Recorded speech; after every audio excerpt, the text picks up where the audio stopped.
বন্ধুরা, আমার হাতে যে ফর্মটা দেখতে পাচ্ছ, এই ফর্মটা কিসের ফর্ম বলতো? এটা হচ্ছে ভূমিহীন কৃষকদের জন্য যে অনুদান সরকার চালু করেছে, এটা কিন্তু সেই অ্যাপ্লিকেশনের ফর্ম।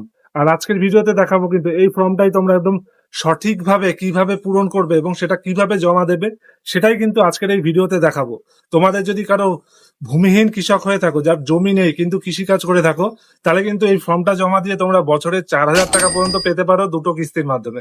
কিভাবে এই ফর্মটা পাবে এবং কি করে জমা করবে সেটাই কিন্তু আজকের এই ভিডিওতে আমি দেখাচ্ছি। তাহলে ভিডিওটা সম্পূর্ণ দেখতে থাকো এবং ভিডিওটা কিন্তু বেশি বেশি করে শেয়ার করে দাও, যাতে সবাই এরকম জানতে পারে এবং সবাই কিন্তু এই ফর্মটা করতে পারে।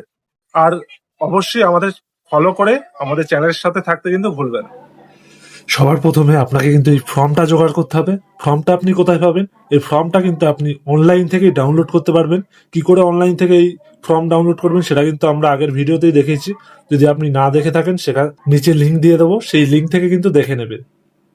অথবা কিন্তু চাইলে আপনার বাড়ির আশেপাশে যেখানেই কিন্তু যুবসাথীর ক্যাম্প বসে বা স্বনির্ভর বাংলার ক্যাম্প বসে, সেখান থেকেও কিন্তু আপনি ফর্মটা কালেক্ট করতে পারবেন। ফর্মটা কালেক্ট করার পরে 3টে পেজের কিন্তু এই ফর্মটা রয়েছে। সবার ফার্স্টে আপনার নাম রয়েছে, এখানে আপনি নামটা লিখবেন আপনার ইংরেজিতে ক্যাপিটাল লেটারে, সবকিছু ইংরেজি ক্যাপিটাল লেটারে করবেন। তারপরে আপনার ভিলেজ নেম, গ্রাম panchayat, post office, district, police station, block, এগুলো লিখবেন। তারপরে পিনকোডটা এখানে লিখে দেবেন। তারপরে আপনার ডেট অফ বার্থ লিখবেন, আপনার আধার কার্ড বা ব্যাংকের বইতে যেরকম আছে। তারপরে সেই অনুযায়ী আপনার 2026 সালে আপনার বয়স কত হচ্ছে সেটা এখানে লিখবেন। তারপর আপনি মেল না ফিমেল সেটা সিলেক্ট করবেন।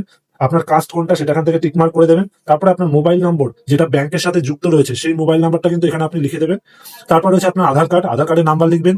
ভোটার কার্ডের এই পাশে নাম্বার লিখবেন। তারপর নিচেই আপনার কিন্তু ব্যাংকের ডিটেলস যাবে। আর ফার্স্টে হচ্ছে ব্যাংকের অ্যাকাউন্ট নাম্বার, সেটা এখানে আপনি লিখে দেবেন দেখে দেখে। আপনার ব্যাংকের যে আইএফএসসি কোড হয়, যেটা কিন্তু আপনার ব্যাংকের বই প্রথম পাতাতেই রয়েছে, সেই কোডটা কিন্তু এখানে লিখে দেবেন। ব্যাংকের ব্রাঞ্চ নেম কোনটা, মানে শাখা কোথায় সেটা লিখবেন। কোন ব্যাংক সেটা এখানে লিখে দেবেন। তারপর রয়েছে অ্যাকাউন্ট টাইপ, আপনার সেভিংস অ্যাকাউন্ট না কারেন্ট অ্যাকাউন্ট সেটা এখানে লিখবেন। তারপরে সাইডেই রয়েছে এখানে আপনার ব্যাংকের সাথে ফটো আছে কিনা, হ্যাঁ আপনি উপরেরটা টিক মার্ক করে দেবেন, ব্যাংকের প্রথম পাতায় যদি ছবি থাকে। তারপর রয়েছে নিচে নমিনি ডিটেলস, আপনি যদি কাউকে নমিনি করতে চান তার ডিটেলস এখানে কিন্তু দিতে পারেন, না দিলেও সমস্যা নেই। তার নাম চেয়েছে, স্টেশন কি তার সাথে আপনার সেটা চেয়েছে, তার ডেট অফ বার্থ চেয়েছে এবং তার 2026-এর এপ্রিল অনুযায়ী তার বয়স কত সেটা এখানে দিতে হবে। যদি সে 18 বছরের কম বয়সী হয় তাহলে কিন্তু তার গার্জিয়ানের নামটা এখানে লিখে দিতে হবে। তারপর এই জায়গাটা এখানে আপনি সিগনেচার করবেন, বাংলা ইংরেজি যেটাতেই পারবেন করবেন। আর এখানে কিন্তু তারিখ লিখে দেবেন যে ডেটে আপনি ফর্মটা জমা দিচ্ছেন। আর নিচের এই পোর্শনটা কিন্তু আপনি যেখানে জমা দেবেন সেখান থেকেই করবে, আপনার কিছু করতে হবে না। এই প্রথম পেজটা হচ্ছে কিন্তু ফর্ম, এই ফর্মটা ফিল আপ হয়ে গেল। তারপর চলে যাবেন নেক্সট পেজে। নেক্সট পেজটা হচ্ছে আপনার স্বঘোষণাপত্র। আপনি এই উপরের পোর্শনটুকু অথবা নিচের পোর্শনটুকু, দুটোর একটা পোর্শন কিন্তু ফিল করলে হবে। নিচের অংশটা ইংরেজিতে, আপনি যদি ইংরেজিতে করেন তাহলে নিচের অংশটা করবেন, আর যদি আপনি বাংলায় করেন তাহলে বাংলাটা এখানে করবেন। এখানে আমি তাহলে ইংরেজিতে করলে নিচের অংশ, উপরেরটা বাংলা অংশ, আপনি যে কোনো দুটোর মধ্যে একটা করলেই কিন্তু হয়ে যাবে। এটা হচ্ছে স্বঘোষণাপত্র। তারপরের পেজে চলে যাবো আমরা। আমি যদি ইংরেজিটা দেখিয়ে দিই, এখানে আয়ের পরে আপনার নাম লিখবেন। তারপরে আপনার এখানে বাবা অথবা গার্জেন যে কোনো একজন বা স্বামী বা স্ত্রীর নাম লিখবেন। তারপরে আপনার ভিলেজের নাম লিখবেন, আপনার গ্রাম পঞ্চায়েতের নাম লিখবেন, ব্লক লিখবেন, পুলিশ স্টেশনের নাম লিখবেন এবং এখানে আপনার জেলার নাম লিখবেন। আর নিচে কিন্তু আপনার সিগনেচার, যদি আপনি উপরের অংশ করে দেন তাহলে এখানেও কিন্তু সেম ভাবে লিখে দেবেন এবং এখানে কিন্তু আপনার সিগনেচার লাগবে। আর এখানে যদি আপনি আগে থেকে কৃষক বন্ধু বা লক্ষ্মীর ভান্ডার পেয়ে থাকেন তাহলে সেটা টিক মার্ক করে দেবেন। আপনার কিন্তু ওই আগেরটা কিন্তু বন্ধ হয়ে যাবে। আপনি যদি আগে থেকে কৃষক বন্ধু বা লক্ষ্মীর ভান্ডার বা অন্যান্য কোনো সরকারি অনুদান পেয়ে থাকেন সেটা কিন্তু বন্ধ হয়ে যাবে। আর যদি আপনি না পেয়ে থাকেন তাহলে এই জায়গাটা ফাঁকাই রেখে দেবেন। এখানেও কিন্তু সেম জিনিস রয়েছে, সেম কাজটা এখানেই করবেন। তারপরে নেক্সট পেজে চলে যাবেন। এর নেক্সট পেজে রয়েছে কিন্তু আপনি আপনার মোবাইলের তথ্য, আধারের তথ্য ব্যবহারের অনুমতি দিচ্ছেন, তার কিন্তু অনুমতি পত্র হচ্ছে 3 নম্বর পেজটা। আপনার আধারের তথ্য, মোবাইলের তথ্য, অনুমতি তথ্য। এখানে আপনি আপনার নাম লিখবেন বাংলায়, যদি বাংলায় করেন এখানেও কিন্তু সেম ভাবে বাংলায় করলে উপরের অংশটুকু, আর যদি আপনি ইংরেজিতে করতে চান তাহলে কিন্তু নিচের পোর্শনটুকু, যে কোনো একটা করলেই কিন্তু হবে।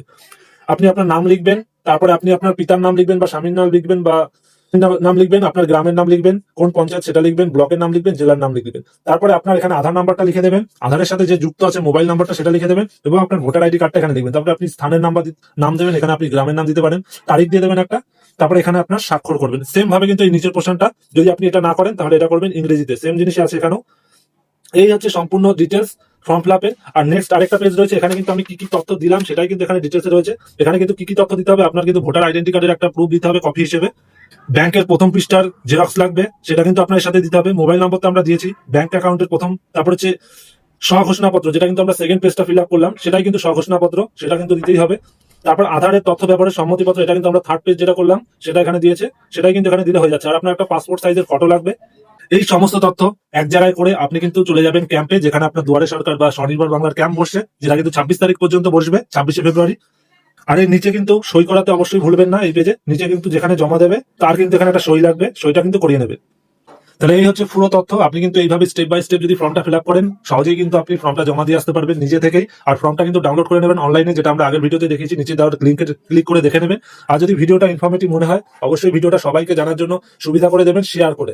কারণ আপনার শেয়ারেই কিন্তু আপনার চেনা জানা প্রত্যেকে কিন্তু এই জিনিসটা জানতে পারবে, এই ফর্মটা কিন্তু ফিল আপ করতে পারবে, যারা কিন্তু ভূমিহীন কৃষক রয়েছে। কারণ আমাদের এই রাজ্য কিন্তু কৃষি নির্ভর রাজ্য।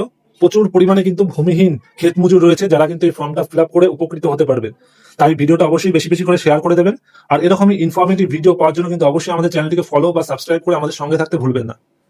ভিডিওটা সম্পূর্ণ দেখার জন্য ধন্যবাদ।